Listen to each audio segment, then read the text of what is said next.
ನಿಮ್ಮ ಬಿಸ್ನೆಸ್ ಯಾವುದೇ ಇರಲಿ ಅದನ್ನ ಪ್ರಚಾರ ಮಾಡಲು ಸುಮನ್ ಟಿವಿಯಿಂದ ಮಾತ್ರ ಸಾಧ್ಯ. ಕೂಡಲೇ ಕರೆ ಮಾಡಿ. ನಮಸ್ಕಾರ ವೀಕ್ಷಕರೇ, ಸುಮನ್ ಟಿವಿಗೆ ಸ್ವಾಗತ. ನನ್ಗೆ ಇವತ್ತು ಯಾಕೋ ಒಂದು ಹಾಡ್ ನೆನಪಾಗ್ತಿದೆ, ಹೂವ ರೋಸಾ ಹೂವ ಅಂತ. ಇವತ್ತು ವ್ಯಾಲೆಂಟೈನ್ಸ್ ಡೇ ಬೇರೆ. ರೋಸ್ಗೂ ಪ್ರೀತಿಗೂ ಏನಾದ್ರೂ ಸಂಬಂಧ ಇದೆಯಾ ಅದೇನೋ ನಮಗ್ ಗೊತ್ತಿಲ್ಲ. ಆದ್ರೆ ನಾವಿವತ್ತಿದೀವಿ ನಮ್ಮ ಚಿಕ್ಕಬಳ್ಳಾಪುರದಲ್ಲಿರುವಂತಹ ರೋಸಿಟ್ ಆಗ್ರೋಟೆಕ್ ಪ್ರೈವೇಟ್ ಲಿಮಿಟೆಡ್, ನಮ್ಮ ಚಿಕ್ಕಬಳ್ಳಾಪುರದ ನಂಬರ್ 1 ರೋಸ್ ಫಾರ್ಮ್ ಅಂತಾನೆ ಹೇಳ್ಬೋದು. ಇದು ಲೊಕೇಟ್ ಆಗಿರೋದು ಕೇತೇನಹಳ್ಳಿ ಹತ್ರ ಇರುವಂತಹ ಒಂದು ಗ್ರಾಮ, ನಾರೇನಹಳ್ಳಿ ಅಂತ. ನೋಡಿ, ಇಲ್ಲಿ ಕರ್ಕೊಂಡ್ ಬಂದಿದೀವಿ ಇವತ್ತು 30 ಡಿಫ್ರೆಂಟ್ ಟೈಪ್ಸ್ ಆಫ್ ರೋಸಸ್. ಅದು ಹೇಗ್ ಬೆಳೀತಾರೆ, ಅದ್ರ ಹಿನ್ನೆಲೆ ಏನು, ಎಲ್ಲಿಗೆ ಹೋಗುತ್ತೆ, ಫಾರಿನ್ಗೆಲ್ಲ ಹೋಗುತ್ತಂತೆ, ಬನ್ನಿ ಕೇಳೋಣ ಏನು ಅಂತ. ಇಂದು ನಾವು ಹೆಮ್ಮೆಯಿಂದ ಪರಿಚಯಿಸುತ್ತಿರುವುದು ಚಿಕ್ಕಬಳ್ಳಾಪುರ ಜಿಲ್ಲೆಯ ಪ್ರಮುಖ ಹೂವಿನ ರಫ್ತು ಸಂಸ್ಥೆಯಾದ ರೋಸಿಟ್ ಆಗ್ರೋ ಪ್ರೈವೇಟ್ ಲಿಮಿಟೆಡ್.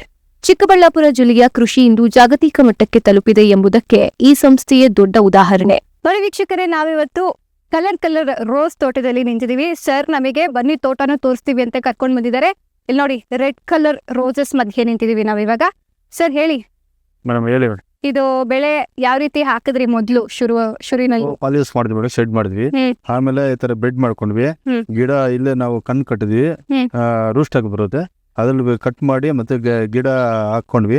ಆಮೇಲೆ ಬೆಡ್ ಪ್ಲಾಂಟೇಶನ್ ಮಾಡ್ಬಿಟ್ಟು ಈ ತರ ಗಿಡ ಆಗಿದ್ವಿ. ಆಮೇಲೆ ಈ ತರ ಬೆಂಡ್ ಮಾಡ್ತೀವಿ, ಈ ತರ ಬೆಂಡ್ ಮಾಡ್ತೀವಿ. ಬೆಂಡ್ ನಲ್ಲಿ ಶೂಟ್ ಬರುತ್ತೆ. ಆವಾಗ ಬೆಂಡ್ ಮೇಲೆ ಶೂಟ್ ಬಂದ್ಮೇಲೆ ಹೂವು ಬರುತ್ತೆ. ಆಮೇಲೆ ಸೈಡ್ ಕಟ್ ಮಾಡ್ತೀವಿ. ಈ ತರ ಬೆಳೆ ಬರ್ತಾ ಇತ್ತು ಮೇಡಮ್. ಇದು ಕ್ವಾಲಿಟಿ ಚೆನ್ನಾಗಿದೆ ಅಂತ ನೀವು ಹೇಳಿದ್ರಲ್ವಾ? ಇದನ್ನ ಎಲ್ಲಿಂದ ತರಿಸಿದ್ದು ನೀವು ಗಿಡಗಳನ್ನ? ತಮಿಳ್ನಾಡಿಂದ ತರಿಸಿದ್ದು? ಚೆನ್ನೈ, ತಮಿಳ್ನಾಡು. ಇದಕ್ಕೆಲ್ಲ ಇಲ್ಲಿ ಡ್ರಿಪ್ ಇರಿಗೇಷನ್ ಏನಾದ್ರು? ಡ್ರಿಪ್ ಇರಿಗೇಷನ್ ಮಿಸ್ಟ್ ಐತೆ ಮೇಡಮ್.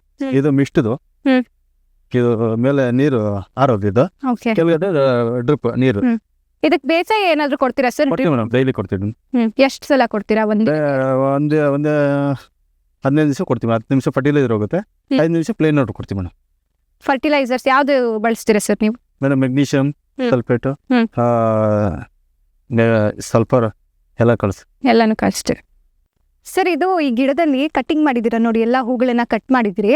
ಕಟ್ ಮಾಡಿದ್ಮೇಲೆ ಎಷ್ಟು ದಿನಕ್ಕೆ ಮತ್ತೆ ಹೂ ಬರುತ್ತೆ? 40 to 43 ಡೇಸ್ ಬರುತ್ತೆ ಮೇಡಮ್. 40 to 43 ಡೇಸ್ ಬರುತ್ತೆ. ಎಷ್ಟರವರೆಗೂ ಕಟ್ ಮಾಡ್ಬೇಕು? ಅದೇನಾದ್ರು ಇದೆಯಾ? ಇಷ್ಟೇ ಕಟ್ ಮಾಡ್ಬೇಕು? ಇಷ್ಟೇ ಕಟ್ ಮಾಡ್ಬೇಕು. ಈ ತರ ನೋಡಿ ಮೇಡಮ್, 1-2 ಎಲೆ ಬಿಟ್ಟು ಕಟ್ ಮಾಡ್ಬೇಕು ಮೇಡಮ್. ಈ ತರ ಕಟ್ ಮಾಡಿ ಮೇಡಮ್. ಈ ಸ್ಟೆಮ್ಮಲ್ಲಿ ಇಲ್ಲಿ ಕಿತ್ಕೊಳ್ಳುತ್ತೆ ಮೇಡಮ್, ಮತ್ತೆ ಬರುತ್ತೆ. ಹೌದಾ ಸರ್? ಸರ್, ಇದು ಈ ಗಿಡ ಎಷ್ಟು ವರ್ಷ ಇರುತ್ತೆ ಸರ್? ಮೇಡಮ್ ಚೆನ್ನಾಗಿ ನೋಡ್ಕೊಂಡ್ರು 15-20 ವರ್ಷ ಇರ್ತದೆ. ನಾವು ಗೊಬ್ಬರ ಹಾಕಿ ಅದಕ್ಕೇನ್ ಬೇಕು ನಾವು ಬೇಸಾಯ ಮಾಡ್ಕೊಂಡು ನೋಡ್ಕೊಂಡ್ಬಿಟ್ರೆ ಒಂದು 15-20 ವರ್ಷ ಇರ್ತದೆ. 20 ವರ್ಷದವರೆಗೂ ಇರುತ್ತೆ ಸರ್. ಏನದು ಎಲ್ಲ ಗಿಡಗಳಲ್ಲೂ ಕಾಣ್ತಾ ಇದೆ ನಮ್ಗಿದು, ಯಾಕೆ ಹಾಕಿರೋದು ಇದು? ಇದು ಗಿಡ ಕಪ್ ಆಗ್ತಾ ಇದೆ ಮೇಡಮ್, ದಪ್ಪ ಬಡ್ಸೇಜ್ ಬರ್ಲಿ ಅಂತ, ದಪ್ಪ ಬರ್ಲಿ ಅಂತಾನೆ. ಇದನ್ನ ಹಾಕೋದ್ರಿಂದ ಹೂ ದಪ್ಪ ಬರುತ್ತಾ? ಮೇಡಮ್, ದಪ್ಪ ಬರುತ್ತೆ. ಯಾವಾಗ ಹಾಕ್ಬೇಕು ಇದನ್ನ? ಈ ತರ ಸ್ಟೇಜ್ ಬಂದ್ಮೇಲೆ ಹಾಕ್ಬೇಕು ಮೇಡಮ್. ಈ ತರ ಬಂದ್ಮೇಲೆ ಹಾಕ್ಬೇಕು. ಇಲ್ಲಿ ಕಾಣ್ತೈತಲ್ಲ, ಇದಕ್ಕೆ ಹಾಕ್ಬೇಕು ಗಿಡ. ಅದಕ್ಕೆ ಹಾಕ್ಬೇಕು. ಮತ್ತೆ ತೆಗಿಯೋದು ನೀವು ಎಕ್ಸ್ಪೋರ್ಟ್ ನಾವು ಅದು ಪ್ಯಾಕಿಂಗ್ ಮಾಡ್ತೀವಲ್ಲ ಮೇಡಮ್, ಅಲ್ಲಿ ತಕೊಂಡು ನಾವು ಹಿಂಗ್ ಪ್ಯಾಕಿಂಗ್ ಹಾಕೊಂಡು. ತೆಗಿಯೋದ್ರಿಂದ ಏನು ಡ್ಯಾಮೇಜ್ ಏನು ಆಗಲ್ಲ? ಡ್ಯಾಮೇಜ್ ಇಲ್ಲ ಮೇಡಮ್, ಇಲ್ಲಿ ತೆಗಿತೀವಲ್ಲ ಏನು ಡ್ಯಾಮೇಜ್ ಇಲ್ಲ. ಇದೆಲ್ಲ ಐಡಿಯಾ ಎಲ್ಲಿಂದ ಬಂತು ಸರ್ ನಿಮ್ಗೆ? ನಮ್ದು ಹಂಗೆ ನೋಡ್ತಾ ಇದ್ ಮೇಡಮ್, ಬೇರೆ ಕಡೆ ಎಲ್ಲ ಚಿಕ್ಕದೈತೆ, ನಮ್ದು ದಪ್ಪ ಬರ್ಬೇಕು ಅಂತ ಬಡ್ಸಿ ಅಂತ ನಾವೇ ಪ್ಲಾನ್ ಮಾಡ್ಕೊಂಡು ನಾವೇ ಹಾಕಿದ್ವಿ, ನಮ್ ಸಾರ್ ಅವರು. ನಾವು ಆದ್ರೆ ಮುರುವಿನಲ್ಲಿ ಇದೆಲ್ಲ ಬಳಸಿದ್ರ ಅಥವಾ ಅದಾದ್ಮೇಲೆ ಏನೋ ಒಂದಷ್ಟು ಎಫೆಕ್ಟ್ಸ್ ಆಗಿ ಅದಾದ್ಮೇಲೆ ಕಲ್ತ್ಕೊಂಡ್ರ ನೀವು? ಈಗ ಮಾಡಿ ಇದು ಬರ್ಸೆ ಬರ್ತಿಲ್ಲ, ಚಿಕ್ಕದಾಗ ಬರ್ತಿತ್ತು. ಸ್ವಲ್ಪ ದಿನ ದಪ್ಪ ಆಗ್ಲಿ ಅಂದ್ಬಿಟ್ಟು ನಾವು ಟ್ರೈ ಮಾಡಿ ಹಾಕಿದ್ವಿ. ಎಷ್ಟು ಕಲರ್ಸ್ ಇದೆ ಸರ್ ಇದ್ರಲ್ಲಿ? 12 ಕಲರ್. 12 ಕಲರ್. 12 ಕಲರ್ಗೂನು ಅಷ್ಟೇ ನೀರು, ಅಷ್ಟೇ ಬೇಸಾಯ, ಸೇಮ್ ಅದೇ ಎಲ್ಲಾನು ಅದೇನು? ಸೇಮ್ ಅದೇ ಬೇಸಾಯ, ಅದೇ calcium nitrate, magnesium sulphate, SOP, MKP, SOP, NAP ಎಲ್ಲ ಐತೆ ಮೇಡಮ್. ಇದನ್ನೆಲ್ಲ ಎಲ್ಲಿಂದ ತರಿಸ್ತೀರಾ ಸರ್? ಮೇಡಮ್ ಬೆಂಗಳೂರಿಂದಾನೇ ಬರುತ್ತೆ ಇಲ್ಲಿಗೆ? ಮೇಡಮ್. ಕಾಪರ್ ಸಲ್ಫೇಟ್, ಜಿಂಕ್ ಎಲ್ಲ ಹಾಕ್ತಿರ ಮೇಡಮ್. ಎಲ್ಲಾನು ಹಾಕ್ತೀರಾ? ಎಲ್ಲ ಹೂವು ಒಂದೇ ಕ್ವಾಲಿಟಿ? ಎಲ್ಲ ಒಂದೇ ಹೂವು. ಅದೆಲ್ಲ ಕೊಡ್ತಾ ಇದ್ರೆ ಶೈನಿಂಗ್ ಬರುತ್ತೆ. ಅಲ್ಲಿ ಡೈಲಿ ಹೌಸಿಂಗ್ ಮಾಡ್ಕೊಂತ ಇರ್ತೀವಿ, ಮಾಡ್ತಾ ಇರ್ತೀವಿ, ನೀರ್ ಕೊಡ್ತಾ ಇರ್ತೀವಿ ಬೆಳಗ್ಗೆ ಮೇಡಮ್. ಎಲ್ಲ ಬರ್ತಾ ಇರ್ತೀವಿ ಮೇಡಮ್. ಎಷ್ಟು ಜನ ಲೇಬರ್ಸ್ ಇದಾರೆ ಸರ್ ಇಲ್ಲಿ? ಮೇಡಮ್ ಒಂದು 45-60 ಜನ ಲೇಬರ್. 60 ಜನ ಲೇಬರ್ಸ್ ದಿನ ಕೆಲಸ ಡೈಲಿ ಕೆಲಸ. ಇಲ್ಲಿ ನೋಡಿ ಸರ್, ಇಲ್ಲಿ ಕೆಟ್ಟ ಗಿಡಗಳೆಲ್ಲ ಬೆಳ್ಕೊಂಡಿರುತ್ತಲ್ಲ, ಅದು ಕಳೆ ಹೊಡ್ಕೋತಾ ಇತ್ತು. ನಾವು ಸಪ್ರೇಟ್ ತರಿಸ್ಕೊಂಡ್ಬಿಟ್ಟು ನಾವು ಕಳೆ ಹೊಡ್ಕೊಂತೀವಿ, ಸೆಪರೇಟ್ ಆಗಿ. ಆಮೇಲೆ ಏನಾದ್ರು ಇಟ್ಕೊಂಡಿದ್ದೀರಾ ಅಥವಾ ಮಿಷಿನ್ ಎಲ್ಲ ಇದೆಲ್ಲ ಹೊಡ್ತಾ ಇದ್ವಿ. ಆಮೇಲೆ ನಾವು ಗಿಡ ಕಟ್ಟಿಂಗ್ ಕೊಡ್ಮೇಲೆ ಒಂದು 6 ತಿಂಗಳಿಗೊಂದ್ಸತಿ ಬೆಡ್ ಲೂಸ್ ಮಾಡ್ಕೊಂಡ್ಬಿಟ್ಟು ಗೊಬ್ಬರ ಹಾಕೊಂತೀವಿ, ತಿಪ್ಪೆ ಗೊಬ್ಬರ, ಆಮೇಲೆ ಬೇವಿನ ಹಿಂಡಿ ಎಲ್ಲ ಹಾಕ್ತಿವಿ ಮೇಡಮ್. ಲೂಸ್ ಮಾಡ್ಕೊಂಡು ಬೆಡ್ ಮಾಡ್ಕೊಂತೀವಿ. ಸರ್, ಇದು ಈ ಹೂ ನೋಡ್ದೆ ಹೊರಗಡೆ ಎಲ್ಲೂ ಇಷ್ಟು ಕ್ವಾಲಿಟಿ, ಇಷ್ಟು ಕಲರ್ ಎಲ್ಲೂ ಸಿಗಲ್ಲ ನಾನ್ ನೋಡಿರೋ ಪ್ರಕಾರ. ನೀವು ಏನ್ ಡಿಫ್ರೆನ್ಸ್ ಅಂದ್ರೆ ಅವರು ಅಷ್ಟು ಕ್ವಾಲಿಟಿಯಲ್ಲಿ ಕೊಡೋದಕ್ಕೆ ನೀವು ಇಲ್ಲಿ ಇಷ್ಟು ಕ್ವಾಲಿಟಿಯಲ್ಲಿ ಬೆಳೆಯೋದಕ್ಕೆ ಪಾಲಿ ಹೌಸ್ ಎಲ್ಲ ಮಾಡಿದೀರಾ, ಹೊರಗಡೆನೂ ಸಾಮಾನ್ಯವಾಗಿ ಎಲ್ಲರೂ ಬೆಳಿತಾರೆ, ಏನು ಬೆನಿಫಿಟ್ ಆಗುತ್ತೆ? ಪಾಲಿಹೌಸ್ ಬರ್ದಿರಾ, ಡೈರೆಕ್ಟ್ ಸೂರ್ಯನ ಬೆಳಕು ಬೀಳ್ದಿರಾ, ಗಾಳಿ ಬರ್ದಿರಾ, ಶೇಡ್ ನೆಟ್ ಎಲ್ಲ ಹಾಕಿದೀವಿ, ಹುಳ ಬರುತ್ತಂತ, ಅದಕ್ಕೆ ನಾವು ಈ ತರ ಮಾಡ್ಕೊಂಡಿದ್ದೀವಿ ಮೇಡಮ್. ಏನೇನ್ ಕೆಮಿಕಲ್ಸ್ ಯೂಸ್ ಮಾಡ್ತೀರಾ ಸರ್? ಹುಳ ತಡೆಯೋದಕ್ಕೆ ಏನಾದ್ರು ಇದೆಯಾ? ಏನಾದ್ರು ಆಯ್ತಾ ಮೇಡಮ್? ಎಲ್ಲ ನಮ್ ಕಡೆ ಐತೆ ಮೇಡಮ್. ಪಾಲಿ ಹೌಸ್ ಮಾಡಿರೋದ್ರಿಂದ ಏನು ಉಪಯೋಗ ಸರ್? ಪಾಲಿಹೌಸ್ ಮಾಡಿದ್ರಿಂದ ಡೈರೆಕ್ಟ್ ಬಿಸಿಲು ಬರಲ್ಲ ಇದಕ್ಕೆ, ಆಮೇಲೆ ಡೈರೆಕ್ಟ್ ಬಿಸಿಲು ಇದಕ್ಕೆ ಬೀಳಲ್ಲ, ಅದಕ್ಕೆ ಇದರಿಂದ ನಮ್ಗೆ ಉಪಯೋಗ ಐತೆ ಮೇಡಮ್.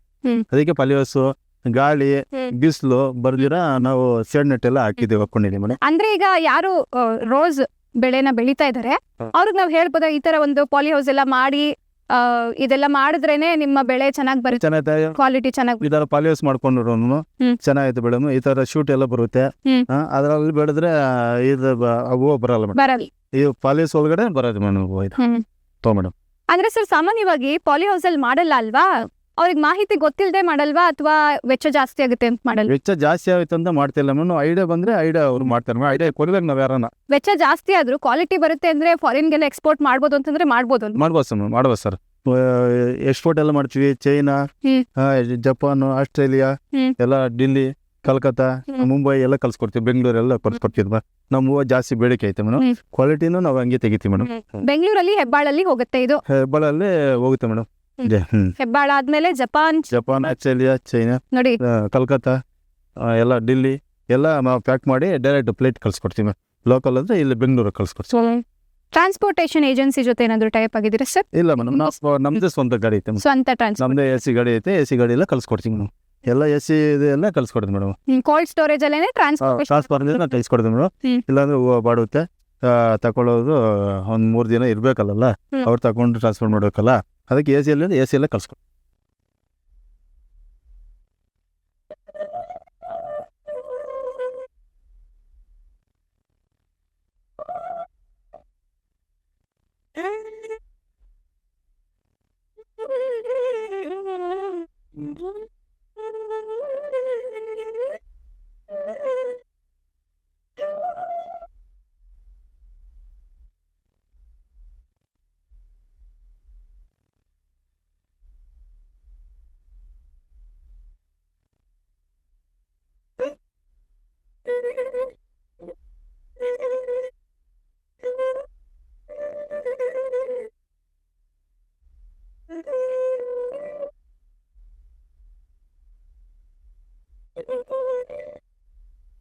ವೀಕ್ಷಕರೇ ನೋಡಿ, ಇಲ್ಲಿ ನಾವು ಇಷ್ಟೊತ್ತು ರೋಸ್ ಗಿಡಗಳನ್ನ ಎಕ್ಸ್ಪ್ಲೋರ್ ಮಾಡಿದ್ವಿ. ಈ ಕಡೆ ಬಂದು ನೋಡಿದ್ರೆ ಇಲ್ಲಿ ನೋಡಿ ಹಸುಗಳೆಲ್ಲ ಕಾಣ್ತಿದೆ ನಮ್ಗೆ. ಬನ್ನಿ ಕೇಳೋಣ ಸರ್, ನಿಮ್ ಹೆಸರು? ನಮ್ಮ ಹೆಸರು ನಿಂಗೇಗೌಡ ಅಂತ. ನಿಂಗೇಗೌಡ ಅಂತ. ಹೌದು ಮೇಡಮ್. ಅಲ್ಲಿ ರೋಸಸ್ ನೋಡಿದ್ವಿ, ಗೋಶಾಲೆಯಲ್ಲಿ ನಾವಿದೀವಿ. ಹೌದು ಮೇಡಮ್. ಇದು ನೋಡಿದ್ವಿ ನಾವಿಲ್ಲಿ, ನೀರೇನೋ ಇದು ಹಸುಗಳು ಕುಡಿಯೋಕೆ ನೀರಿನ ಮೇಡಮ್. ಇದು ತೊಟ್ಟಿರ್ತಾರ, ನಾವು ಡ್ರಮ್ ಕೂದಿ ಈ ತರ ಮಾಡಿಸಿರೋದು ನಮ್ ಸಾರು, ಅದು ಹುಲ್ಲೆ ಪ್ಯಾಕ್ ಮಾಡಿಸಿರೋದು. ಯಾಕೆ ಸರ್ ಥಾಟ್ ಬಂದಿದ್ದು? ಇದು ಹೇಗ್ ಬಂತು? ಎಲ್ಲಾ ಕಡೆ ನಾರ್ಮಲ್ ಆಗಿ ಒಂದು ತಪ್ಪಲೆ ಇಡೋದು ಅಥವಾ ಏನೋ ಕಟ್ಸಿರ್ತಾರೆ ಹಸುಗಳಿಗಂತ, ಇದು ಡ್ರಮ್ ಇಂದ ಐಡಿಯಾ ಹೊಸದಾಗಿದೆ. ಇದು ನಮ್ ಡ್ರಮ್ ಅಂದ್ರೆ ನಮ್ಮ ಓನರ್ ಅದು ಐಡಿಯಾ ಮಾಡಿ ನಮ್ ಸಾರಿ ಈ ತರ ಕಳಿಸಿರೋದು ಮೇಡಮ್. ದನ ಹಸುಗಳು ಎಲ್ಲ ಚೆನ್ನಾಗಿರ್ಲಿ ಅಂತ ಹೇಳಿ. ಇದೆಲ್ಲ ಮಲೆ ಗಿಡ್ಗೋಳೆವು. ಹೌದಾ? ನೋಡಿ ಸರ್, ನೋಡ್ತಾ ಇದ್ವಿ. ಹೌದು ಮೇಡಮ್. ಎತ್ತರ ಎಲ್ಲ ಈ ಕಡೆ ಸಾಮಾನ್ಯವಾಗಿದೆ, ಈ ಕಡೆ ಎಲ್ಲ ಚಿಕ್ಕ ಚಿಕ್ಕದಾಗಿದೆ ಹಸುಗಳು. ಯಾಕೆ? ಮಲೆ ಗಿಡ್ಡು ಇದೆ ಮೇಡಮ್. ಬೇರೆ ಬೇರೆ ಕಡೆ ಬಂದಿರೋ ಗಿಡ್ಸ ಯಾವ್ದಾವ್ದಿದೆ ಸರ್ ಇಲ್ಲಿ? 3 ತರದಿದೆ ಮೇಡಮ್. ಅದ್ರ ಹೆಸರು ಕಪಲ, ಮತ್ತೆ ಗಂಗೆ, ಗೌರಿ, ನೀವು ಸರ್ ಭೀಮಾ. ಹೌದು ಎಲ್ಲಿಂದ ಎಕ್ಸ್ಪೋರ್ಟ್ ಮಾಡ್ಕೊಂಡಿರೋದು ಸರ್? ಇದೆಲ್ಲ ಅಲ್ಲಿ ಮಲೆನಾಡಿಗೆ ಇದರಿಂದ ತಂದ್ರೆ, ಮಲೆನಾಡಿಂದ ತರ್ಸಿರೋದು. ಹೌದು ಮೇಡಮ್, ಅಲ್ಲಿಂದ ತರ್ಸಿರೋ ಮೇಡಮ್. ಯಾಕೆ ಇಲ್ಲಿ ತರ್ಸು? ನಮ್ಗೆ ಏನ್ ಅಂದ್ರೆ ಗೊಬ್ಬರಕ್ಕೆ, ಗಂಜಲ, ನಾವು ಉಪಸ್ತಾ ಇದ್ವಿ ಜೊತೆ. ಹಾಲು ಮಾತ್ರ ನಾವು ಕರೆಯಲ್ಲ, ಅವ್ರ ಮಕ್ಕಳಿಗೆ ಹಾಲು ಕರೆದು ಅವ್ರಿಗೆ ಅವ್ ಬಿಟ್ರೆ ಕುಡ್ಕತ್ತವೆ. ನಾವು ಹಾಲು ಅಂತೂ ಕರೆಯಲ್ಲ. ಆದ್ರೆ ಹಾಲು ಪ್ಯೂರ್ ಹಾಲು. ಪ್ಯೂರ್ ಹಾಲು ಅಂದ್ರೆ ನಮ್ಮ ಕರ್ನಾಟಕದಲ್ಲಿಗಿಂತ ಇದು ಪ್ಯೂರ್ ಹಸು. ಪ್ಯೂರ್ ಹಸು, ಹಸು ಪ್ಯೂರ್ ಆಗಿ. ಹೌದು ಮೇಡಮ್. ಹೌದು. ಅಂದ್ರೆ ಇದು ರೀಸೈಕಲ್ ಪರ್ಪಸ್ಗೋಸ್ಕರ ಯೂಸ್ ಮಾಡ್ತಿದ್ದೀವಿ. ಗೊಬ್ಬರ ಬರುತ್ತೆ. ಹೌದು ಮೇಡಮ್. ಅಲ್ಲಿ ರೋಸ್ ಗಿಡಕ್ಕೆ ಉಪಯೋಗ ಬರುತ್ತೆ, ಗಂಧ ಬರುತ್ತೆ, ರೋಜಕ್ಕೆ ಹಾಕ್ತಿವಿ. ಎಷ್ಟು ನಡೆಸ್ತೀವಿ.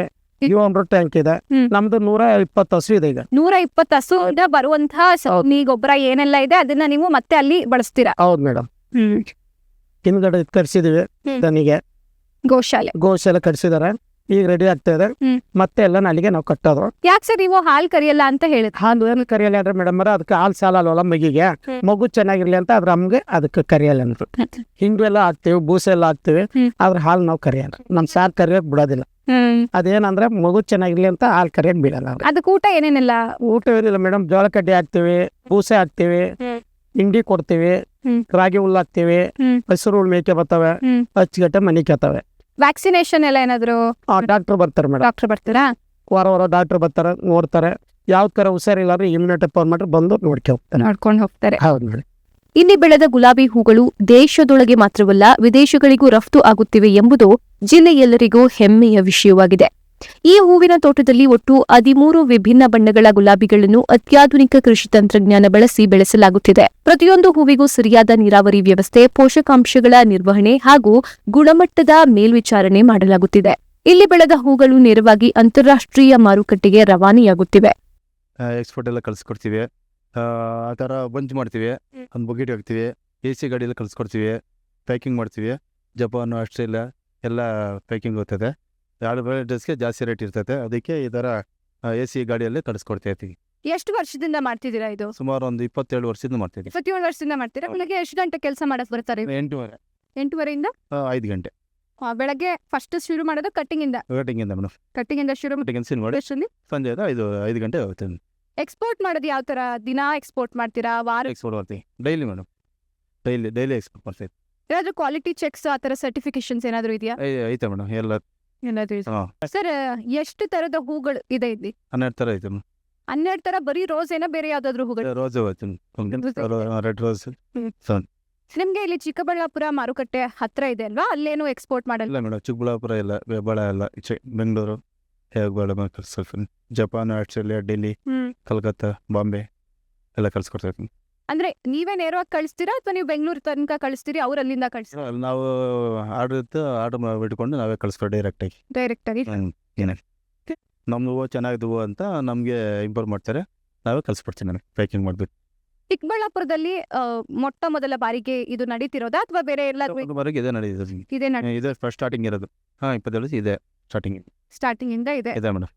ಬಿಸ್ನೆಸ್ ಎಲ್ಲ ಹೇಗೆ? ಚೆನ್ನಾಗತ್ತೆ? ಚೆನ್ನಾಗೈತೆ ಮೇಡಮ್. ಚೆನ್ನಾಗತ್ತಾ? ಯಾವ್ದಾದ್ರು ಬೆಳೆ ನಾಶ ಆಗಿರೋದೇನಾದ್ರು ಇದೆಯಾ? ಇಲ್ಲ ಮೇಡಮ್, ಒಂದೊಂದ್ಸತಿ ರೇಟ್ ಕಮ್ಮಿ ಇರ್ತದೆ, ಏನ್ ಮಾಡೋಕ್ಕಾಗಲ್ಲ.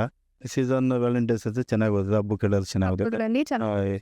ಈ ವ್ಯಾಲೆಂಟೈನ್ಸ್ಗೋಸ್ಕರ ತುಂಬಾ ರೇಟ್ ಸಿಗುತ್ತೆ, ತುಂಬಾ ಬೇಡಿಕೆ ಐತೆ ರೋಸ್ದು.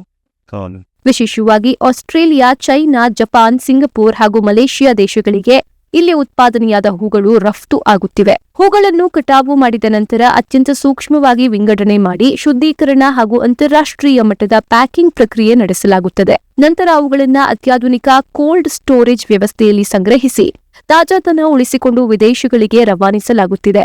ಈ ಸಂಪೂರ್ಣ ಪ್ರಕ್ರಿಯೆ ರೈತರ ಶ್ರಮ, ತಂತ್ರಜ್ಞಾನ ಮತ್ತು ಗುಣಮಟ್ಟದ ಬದ್ಧತೆಯನ್ನ ತೋರಿಸುತ್ತದೆ. ಇದು ಕೇವಲ ಒಂದು ಸಂಸ್ಥೆಯ ಸಾಧನೆಯಲ್ಲ, ಇದು ನಮ್ಮ ಜಿಲ್ಲೆಯ ಕೃಷಿಯ ಶಕ್ತಿ, ರೈತರ ಪರಿಶ್ರಮ ಮತ್ತು ಕರ್ನಾಟಕದ ಬೆಳೆಯುತ್ತಿರುವ ಭವಿಷ್ಯದ ಹೆಮ್ಮೆಯ ಕಥೆಯಾಗಿದೆ.